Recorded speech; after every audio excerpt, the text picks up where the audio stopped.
दोस्तों, आज हम बात करने वाले हैं एक ऐसे फॉरेस्ट के बारे में जो ऊपर से तो देखने में बहुत ही ज़्यादा खूबसूरत और बहुत ही ज़्यादा शांत लगता है, पर अंदर से इसकी सच्चाई कुछ और ही है, बहुत ही भयानक और दिल को दहला देने वाली।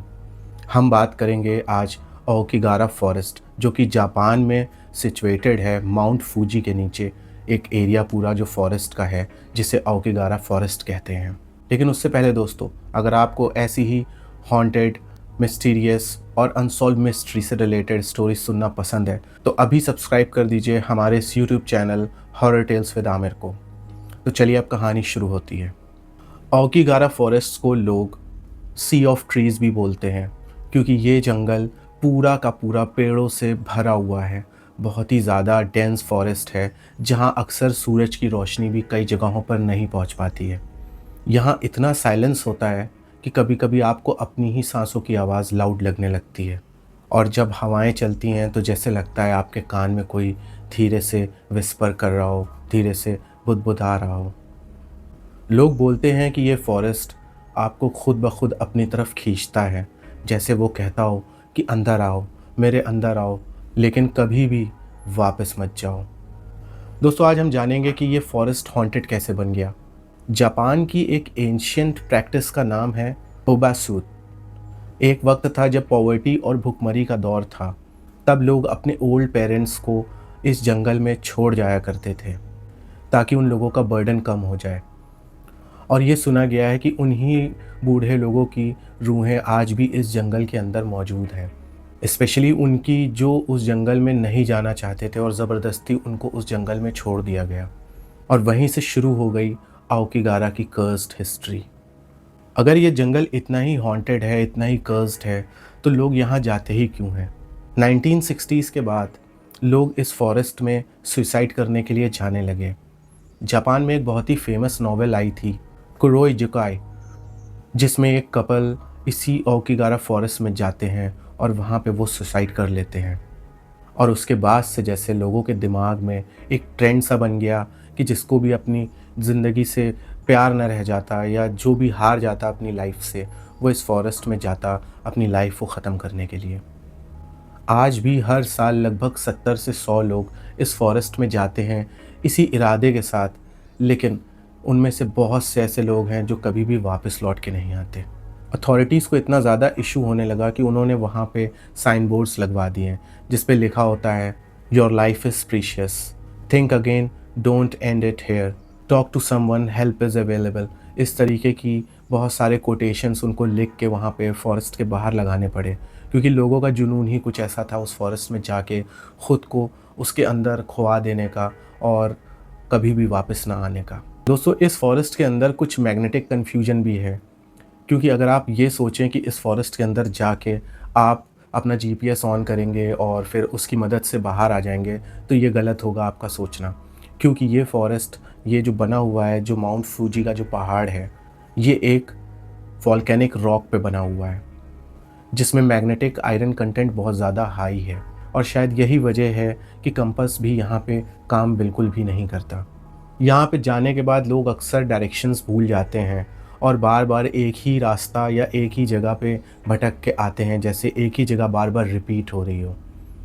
इसीलिए लोग कलर्ड रिबन या कोई भी टेप लेके उस जंगल में अंदर जाते हैं और अपने मार्क्स लगाते हुए हर पेड़ पे या तो रिबन बांधते हुए जाते हैं, या फिर किसी तरीके से अपना एक रास्ता पूरा अपना तैयार करते हैं, जिससे उनको आने में दिक्कत ना हो। लेकिन पता नहीं क्यों हर बार जब भी कोई वहाँ से वापस होना चाहता है, तो वो रिबन्स अपने आप गायब हो जाते हैं, वो टेप्स वहाँ पे मौजूद नहीं मिलते उनको, और इसी वजह से लोग वहाँ पे भटकते हैं और यहाँ तक कि अपनी जान गंवा बैठते हैं। उनका कभी कोई पता भी नहीं चलता कि वो गए कहाँ। इस फॉरेस्ट के अंदर बहुत सारे पैरानॉर्मल एक्सपीरियंसेस भी लोगों ने किए हैं। ओकिगारा फॉरेस्ट में साइलेंस ही एक डर नहीं है, बल्कि यहाँ पे होने वाली पैरानॉर्मल एक्टिविटीज़ भी, जो बहुत सारे लोगों ने महसूस करी हैं अपने साथ। बहुत सारे लोगों ने ये रिपोर्ट किया है कि उन्होंने किसी फ़ीमेल घोस्ट को देखा है, और जैसे वो फ़ीमेल घोस्ट उनका पीछा करती है और जब वो पलट के देखते हैं तो जैसे महसूस होता है कि वो किसी पेड़ के पीछे छुप गई है और वहाँ से उनको देख रही है। किसी ने जैसे उनके कान में विस्पर किया हो कि यहाँ पे रुक जाओ, वापस लौट के मत जाओ। इस तरीके का एक्सपीरियंस कई सारे व्लॉगर्स ने जो उनके साथ हुआ था, ये आके वापस बताया। बहुत सारे लोग ऐसे भी हैं जो इस फॉरेस्ट में जब जाते हैं तो वहाँ अंदर एंटर करते ही वो कस-कस के चिल्लाने लगते हैं, चीखने लगते हैं, जैसे उनके अंदर कोई एंटिटी एंटर कर गई हो। आजकल बहुत से ऐसे लोग हैं जो व्लॉगिंग के चक्कर में अवकिगारा फॉरेस्ट के अंदर जाते हैं, अपना कंटेंट शूट करने के लिए और कहीं न कहीं उस जंगल की सच्चाई जानने के लिए, अपने व्यूअर्स को ये चीज़ एक्सप्लेन करने के लिए और दिखाने के लिए। एक बार एक अमेरिकन यूट्यूबर ने उस जंगल के अंदर जाके एक वीडियो रिकॉर्ड किया और उसके लास्ट क्लिप में बस एक फेंट सी आवाज़ सुनाई दी जिसमें कोई कह रहा है, डोंट रिकॉर्ड, लीव नाउ। उस वीडियो में कैमरा स्टैटिक हो गया और ऑडियो डिस्टॉर्ट होने लगा और कई लोगों ने कमेंट्स किए कि there is a face behind the tree at 2 minutes 15 seconds. बहुत सारे ऐसे लोग हैं जो इस फॉरेस्ट में जाके अपना लास्ट नोट छोड़ देते हैं, जैसे मुझे माफ़ कर देना, मैं वापस नहीं आ रहा, ये मेरी ख़ुद की मर्ज़ी है। इस तरीके के बहुत से ऐसे नोट्स हैं जो आज तक रेस्क्यूअर्स को मिले हैं वहाँ पे जो लोग अंदर जाते हैं, या तो सुसाइड करने वाले वो लोग या फिर बहुत से ऐसे व्लॉगर्स या नॉर्मल टूरिस्ट जिनको उसके बारे में बिल्कुल भी अंदाज़ा नहीं होता कि वो किस जंगल के अंदर जा रहे हैं और वो इसको एक मजाक समझते हैं, बस एक मिथ समझते हैं जो कि वहाँ फैला हुआ है और वो अंदर जाते हैं और उन्हीं लोगों के मैसेजेस, बहुत सारे मैसेजेस वहाँ के रेस्क्यूअर्स को मिलते हैं। ये फॉरेस्ट हॉन्टेड ही नहीं, डेंजरस भी बहुत ज़्यादा है। जैसे कि यहाँ पे बहुत ज़्यादा स्नेक बाइट्स के केसेस सामने आते हैं। अक्सर टूरिस्ट जो अंदर जाते हैं उनको स्नेक बाइट भी हो जाता है जिसकी वजह से उनकी मौत होती है। जंगल बहुत ज़्यादा डेंस होने की वजह से जो वहाँ के रॉक्स हैं वो बहुत ज़्यादा वेट होते हैं, जिस पे स्लिप होने की वजह से भी बहुत ज़्यादा लोगों की अब तक मौत हो चुकी है। हाइपोथर्मिया, जंगल में रात के वक्त एक्सट्रीम कोल्ड हो जाने की वजह से भी बहुत से लोगों को हाइपोथर्मिया हो जाता है। टॉक्सिक प्लांट्स और फंगल स्पोर्स भी लोगों की बॉडी को बहुत ज़्यादा इफ़ेक्ट करते हैं। और सबसे बड़ा डेंजर है मेंटल इम्पैक्ट। इस जंगल में लोग अंधेरे में लॉस्ट फीलिंग के साथ खुद से हार जाते हैं और अपनी जीने की जो उनकी चाहत है उसको खो देते हैं। लोकल वॉलंटियर्स और रेस्क्यू टीम हर साल इस जंगल को स्कैन करते हैं। एक रेस्क्यूअर ने बताया, हमें एक टेंट मिला जिसके अंदर हमें एक डायरी मिली और उस पर लिखा हुआ था, मैं अभी भी ज़िंदा हूँ, पर बहुत ज़्यादा ढूंढने पर, कई दिनों का सर्च ऑपरेशन चलाने के बाद भी उस इंसान का कोई भी अता पता नहीं चला। और उस रेस्क्यूअर ने यह भी बताया कि उस दौरान उनका जो कंपास था वो पूरा रॉन्ग डायरेक्शन में घूमता रहा और उनको सही डायरेक्शन कभी भी पता ही नहीं चली। और बड़ी ही मुश्किलों के बाद, और क्योंकि उनकी टीम में लोग भी ज़्यादा थे तो कहीं ना कहीं उनको इस चीज़ का बेनिफिट था और वो कैसे भी करके बाहर आ पाए। कुछ रेस्क्यूअर्स ने बताया कि उनकी फ्लैशलाइट बार बार ब्लिंक कर रही थी, जैसे कि कोई उनका सिग्नल डिस्टर्ब कर रहा हो। और बहुत सी डिवाइसेस ऐसी होती हैं जो अंदर जाने के बाद डेड हो जाती हैं, वो दोबारा वापस बाहर आने पर भी फिर काम नहीं करती।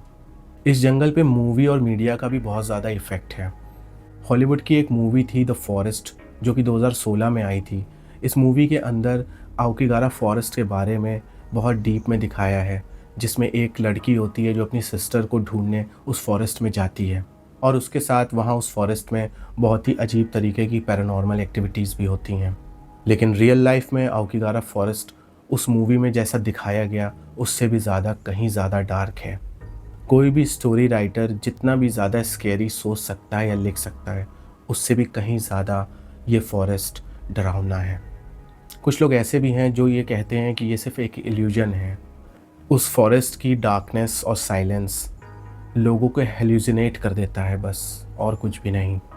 पर जब आपका कंपास काम करना बंद कर दे, जो टेप्स आपने लगाई हो रास्ते में या जो रिबन्स आपने बांधे हों ताकि आप वापस आ सकते हैं, वो रिबन्स वापसी आने पर मिले ना, गायब हो जाएं और कैमरा स्टैटिक हो जाए, तो इससे क्या ही बात समझ में आती है। अब ये आपके ऊपर है कि आप इस फॉरेस्ट को डीपली एनालाइज करें बाद में और समझें कि वाकई में क्या ये एक हॉन्टेड फॉरेस्ट है या नहीं। ये मैं आपके ऊपर छोड़ता हूँ। अवकिगारा फॉरेस्ट आज भी एक बहुत बड़ी मिस्ट्री है। क्या ये सिर्फ एक डिप्रेशन है या अकेलेपन का एक रिज़ल्ट है, या कोई एक्चुअल एनर्जी है जो इस जगह पे एग्जिस्ट करती है और लोगों को अपनी तरफ खींचती है, अपनी तरफ बुलाती है। जब तक इसका जवाब नहीं मिलता तब तक बस एक ही एडवाइस है, ये एक ऐसी जगह है जहाँ जाना तो बहुत ही ज़्यादा आसान है, पर वापस आना शायद बहुत ज़्यादा मुश्किल।